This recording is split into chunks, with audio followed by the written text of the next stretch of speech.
let's talk iguanas because this really is only a Florida story, right? I had no ideas that iguanas were like a big problem with these power plants, right? So what happened was earlier this week, the city of Lake Worth had a power outage. It only lasted 35 minutes, but it made national news. But it had a power outage, about 1,400 people, because this big, gigantic iguana was able to climb up these poles and then got onto the power lines. But apparently, the iguana has to be big enough to span, and that's what caused the power outage. And the thing was so big that when it got crispy fried, it didn't fall off the line. It got stuck up there, and then the crew has to go out there and take it down. And it caused, for lack of a better term, a short circuit. Yes, that's exactly what happened. And so what's happening now is they had this happen 3 times this year. This is the 3rd time this year that they've had a power outage because of the iguanas. Now, they've been doing, what did they call it? Hardening. No, is it?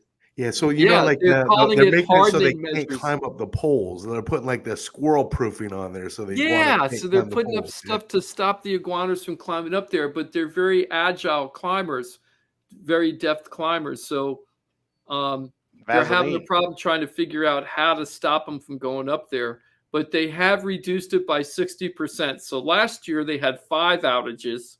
This year they've only had 3. But they said they're not done hardening everything, so they're hoping that will help a lot. Are they able to climb the concrete poles, or is this like a leftover of still having wooden? That's a good question. I don't know. That's a very good question. A novel idea. They could invest in underground lines. That's true. They could do that. Although they burrow, right? So yes, boy, you're really good. Yes, they do burrow, which I didn't know. I didn't know they were burrowing. Yeah, so they mess up a lot of seawalls and stuff through their burrowing, which is, the iguanas, they can cause all kind of messes. Coming to find out, burrowing and on the power poles.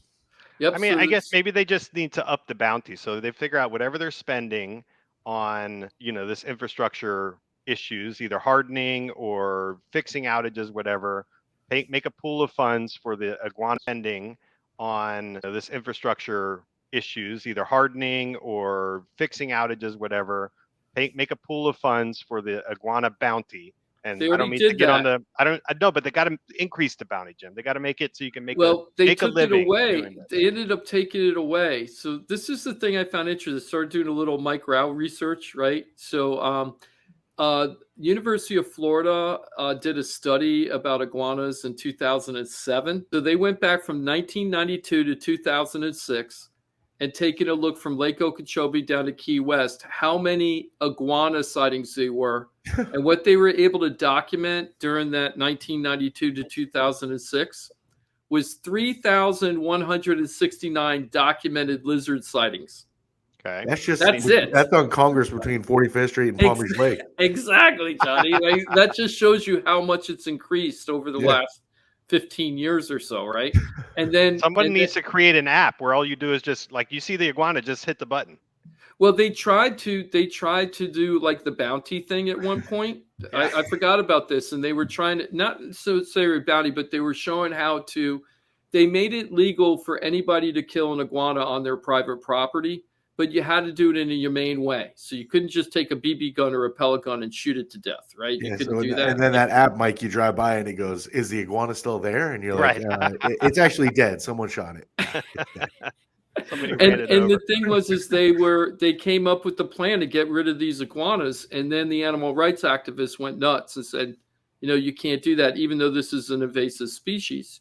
And I think you have to be careful there. There's certainly people who have love for iguanas. Like they're cool when you see them. Like they are cool. If you don't live down here and you come see a big iguana sitting on the side, where you're like, whoa, that's awesome, right? It's almost like cool. A dinosaur. They're so cool. I get that part of it. And the other thing they found out is they did a list of 17 invasive species, and iguanas are only ranked like number 12 as far as being hostile to the environment, because they don't do a lot of damage, comparatively to some other these invasive species. Like a lionfish. Yeah, like lionfish, or remember Mosquito. those swales, the cement snails, swales, Oh the yeah, the cement snail. eating snails. Right, Remember right. New that? Yorkers. Yeah, the New Yorkers. Love it.